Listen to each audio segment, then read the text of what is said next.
Hi friends, welcome to Kumari RS family. இன்றைக்கி நம்ம vlog பேக்கில் நான் ஒரு சில டிப்ஸ் சொல்லலாம் அப்படின்ட்டு இருக்கேன். இந்த டிப்ஸ் நிறைய பேர்த்துக்கு தெரிஞ்சிருக்கும், ஒரு சிலருக்கு தெரியாமல் இருக்கும். தெரியாதவங்க இதை எடுத்துக்கிடுங்க. தெரிஞ்சவங்க நீங்கள் அதை ஒன்று நினைக்க வேண்டாம். அதாவது எனக்கு தெரிஞ்சதை நான் சொல்கிறேன். வாங்க நம்ம இந்த வீடியோக்குள்ளே போகலாம்.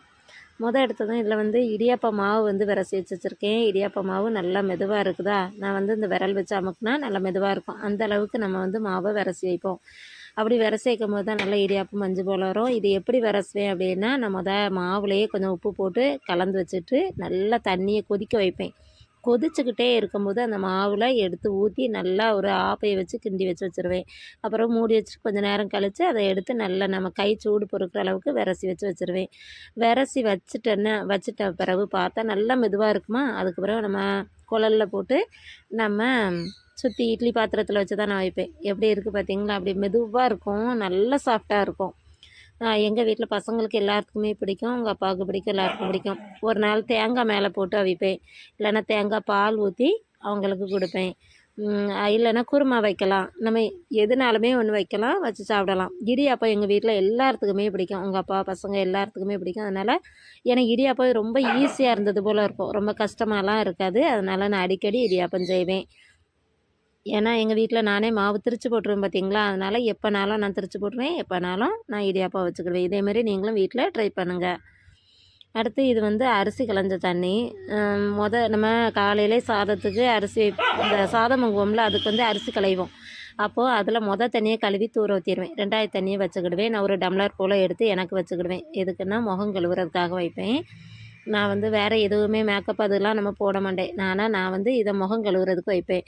முகம் கழுவுனேன் அப்படின்னா முகப்பொரு வராது. மறுபடியும் நம்ம முகமும் கொஞ்சம் க்ளோவாக பார்க்குறதுக்கு நல்லா அழகாக இருக்கும். அதனால் அடுத்து 2வது அந்த அரிசி களைஞ்ச தண்ணியிலையே நம்ம இப்போ காய்கறிலாம் நறுக்கி போடுறோன்னு வைங்களேன், வெறும் பச்சை தண்ணியில் போடுறதுக்கு பதிலாக இந்த அரிசி களைஞ்ச தண்ணி இருந்துச்சுன்னா அந்த தண்ணியில் நீங்கள் போடுங்க. அந்த காய்கறி எதுவுமே கருக்காது, நல்லா சூப்பராக இருக்கும். அதனால் நான் அதை செய்வேன். அடுத்து நம்ம பொரியல் ஏதாவது பண்ணுவோம், ஏதாவது ஒரு கூட்டு வைப்போம்ல டெய்லி காய்கறி காலையில்.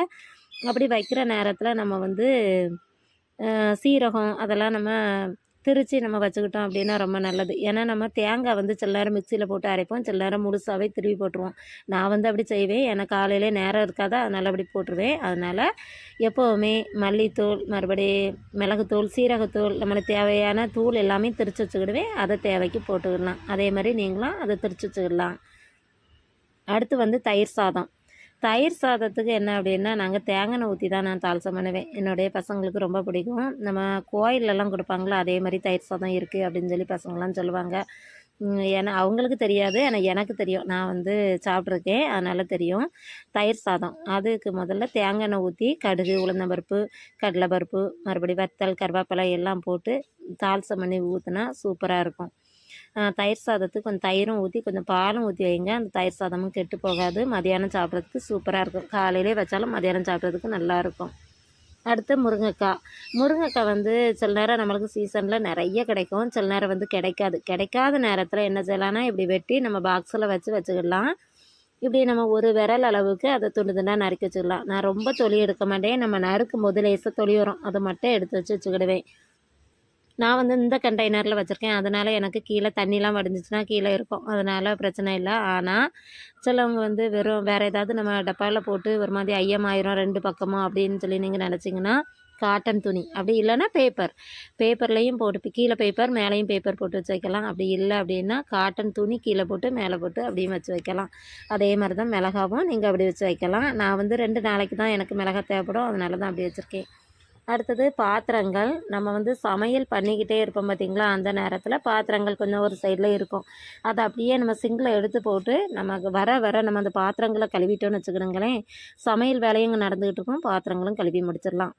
அடுத்து நைட்டில் நம்மளுடைய கிச்சனை என்றைக்குமே நீட்டாக நம்ம கழுவி வச்சுட்டு போய் படுத்தோம் அப்படின்னா, காலையில் நம்ம சமையல் பண்ணுறதுக்கு ரொம்ப க்ளீனாக இருக்கும். அதாவது எப்படி இருக்கும்னா, நம்ம பார்க்கும்போதே நீட்டாக இருக்குமா, நம்மளுக்கு அடுத்து சமையல் பண்ணணும்னு சொல்லி தோன்றதுக்கு நல்லாயிருக்கும், ஒரு இன்ட்ரெஸ்ட்டாக இருக்கும். அதனால் நான் நைட்டில் டெய்லியுமே எப்போவுமே பாத்திரம்லாம் கழுவி வச்சுருவேன். பாத்திரம் ஸ்டாண்ட் சிங்குக்கு மேலேயே எனக்கு உண்டு, அதெல்லாம் அந்தளவு கழுவி எல்லாமே வச்சுருவேன். எல்லாமே இதெல்லாம் திரிக்கிறது வைக்கிறது எல்லாமே பார்த்து எடுத்து அதையும் க்ளீன் பண்ணி வச்சுருவேன். இப்படி தான் என்னுடைய வேலை நடக்கும், என்னுடைய கிச்சன். இப்படி தான் க்ளீனாக இருக்கும். அவ்வளோதான். உங்களுக்கு இந்த டிப்ஸ்லாம் பிடிச்சிருக்கும் அப்படின்னு உங்களுக்கு இந்த டிப்ஸ்லாம் பிடிச்சிருந்து அப்படின்னா மறக்காமல் நம்மளுடைய சேனலை லைக் பண்ணுங்கள், ஷேர் பண்ணுங்கள், கமெண்ட் பண்ணுங்கள். நம்மளுடைய சேனலை சப்ஸ்கிரைப் பண்ணிடுங்க. Thank you friends.